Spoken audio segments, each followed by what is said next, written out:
Você sabe o porquê do cajado de Moisés ter virado serpente? Fica comigo que eu vou te explicar. Mas antes de começar, sejam bem-vindos de volta ao nosso canal.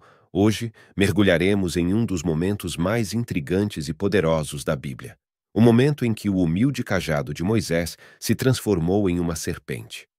Esta passagem é cheia de significado e simbolismo, e neste vídeo exploraremos as profundezas dessa história fascinante. Vamos descobrir o que levou a essa transformação surpreendente e o que isso representa em termos espirituais. Prepare-se para uma jornada de fé, poder divino e maravilha, enquanto desvendamos o enigma do cajado de Moisés e sua metamorfose extraordinária.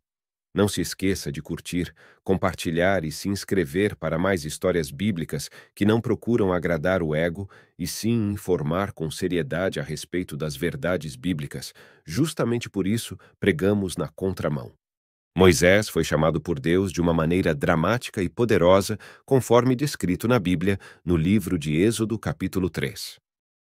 O chamado de Moisés ocorreu quando ele estava pastoreando o rebanho de seu sogro Jetro no deserto de Midian.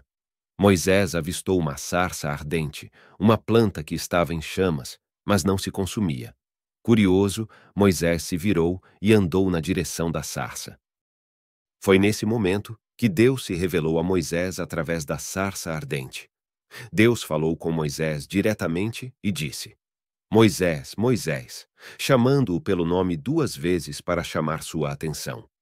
Moisés respondeu: Aqui estou, demonstrando sua disposição em ouvir e seguir a voz de Deus.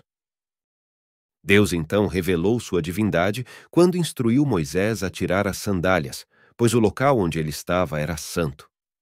Este é um outro fato intrigante que tem uma outra simbologia que não tem nada a ver com o fato dele estar usando sandálias do Egito ou de qualquer outro lugar.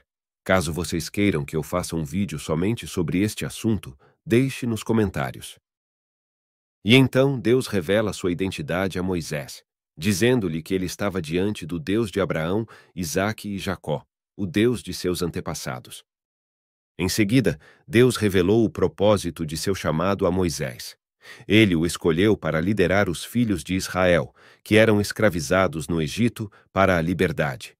Deus disse a Moisés que o enviaria ao faraó para libertar o povo de Israel da opressão egípcia.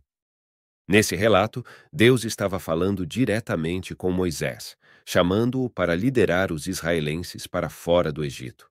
Moisés expressou preocupações e dúvidas sobre se os filhos de Israel acreditariam nele como enviados de Deus. Deus, então, lhe deu um sinal milagroso para confirmar suas deficiências como mensageiro divino. Deus instruiu Moisés a jogar seu cajado no chão, e quando Moisés o fez, o cajado se transformou em uma cobra. Moisés ficou com medo e fugiu da serpente. Então, Deus disse a Moisés para estender a mão e pegar a serpente pela cauda. Quando Moisés obedeceu, a serpente voltou a se transformar em um cajado em sua mão. Esse sinal tinha o propósito de demonstrar o poder de Deus a Moisés e, posteriormente, ao faraó e aos israelitas. Porém, o sinal não era apenas demonstração de poder, mas também uma enorme declaração de guerra. Pois com este sinal, Deus estava iniciando uma série de sinais que iria afrontar e humilhar as divindades do Egito. Para que entendamos o que o sinal de cajado virando serpente significa, precisamos entender alguma parte da mitologia egípcia. Então, lá vai. Na mitologia egípcia, existem diversos deuses. Um dos principais deles e mais conhecidos é Ra. Basicamente, Ra era o deus egípcio do sol e da luz, fundamental para a vida. Era central na mitologia, adorado em rituais e festivais, refletindo a importância do sol na cultura egípcia. Segundo a crença, Ra viajava pelos céus durante o dia como o sol, trazendo luz e calor à terra. À noite, ele navegava pelo submundo enfrentando desafios e inimigos, simbolizando a jornada do sol durante a noite. Essa crença representava o ciclo diário do sol e seu nascimento ao nascer, simbolizando renovação e continuidade na mitologia egípcia. Os egípcios acreditavam que durante a noite, apesar do Deus Sol se tornar invisível, a divindade continuava a sua jornada. Ao pôr do sol, o deus passava da barca do dia para a barca da noite e, junto com outras divindades, navegava nas águas subterrâneas através das regiões das horas noturnas, iluminando o mundo das sombras e vencendo criaturas hostis. Nessa jornada, enquanto visitava o reino dos mortos, a divindade lutava contra vários demônios que tentavam impedir sua passagem. De acordo com a literatura egípcia, o inferno dividia-se em 12 regiões que correspondiam às 12 horas da noite, e o Deus Sol levava 1 hora para atravessar cada uma delas.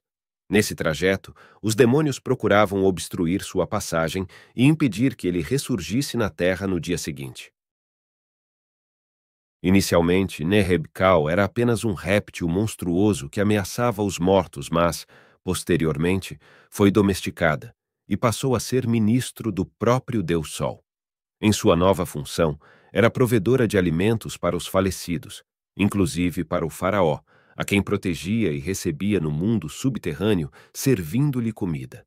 Regenerado, esse Deus invisível passou a ser conhecido como aquele que protege os espíritos e exercia seu poder protetor não apenas no além-túmulo, mas também durante a vida das pessoas, associado aos encantamentos contra picadas venenosas. Dizia-se que esse Deus havia engolido 7 najas, do que adivinha o seu poder mágico. Entendeu basicamente quem era Neheb-Kau? Ele era simplesmente o guerreiro mais terrível que existia no panteão egípcio, que fora domado pelo próprio Ra e agora era guardião não somente dos mortos, mas principalmente do próprio faraó. A crença era de que Ra somente soltava Neheb-Kau para a batalha, caso as coisas saíssem muito do controle, e somente Ra podia contê-lo novamente. Agora me aparece Moisés, fugitivo do Egito, procurado por assassinato de um oficial egípcio, sumido há 40 anos, dizendo que o Deus Todo-Poderoso mandou soltar os escravos hebreus porque era povo dele, e como sinal de que era enviado de uma divindade, ele manda Arão atirar seu cajado ao chão, o cajado se transforma em uma serpente.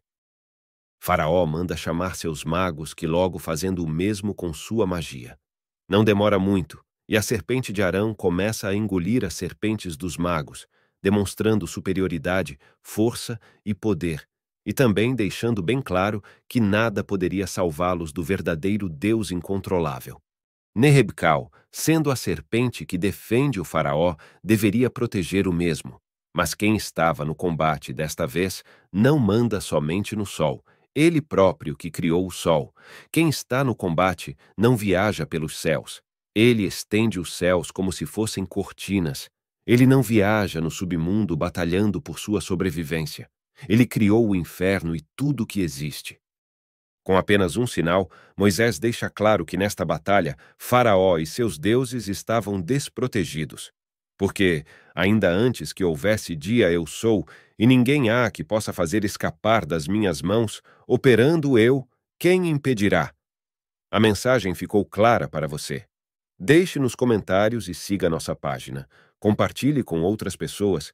Que Deus te abençoe e possa nos conceder encontrar-nos novamente no próximo vídeo. Até mais.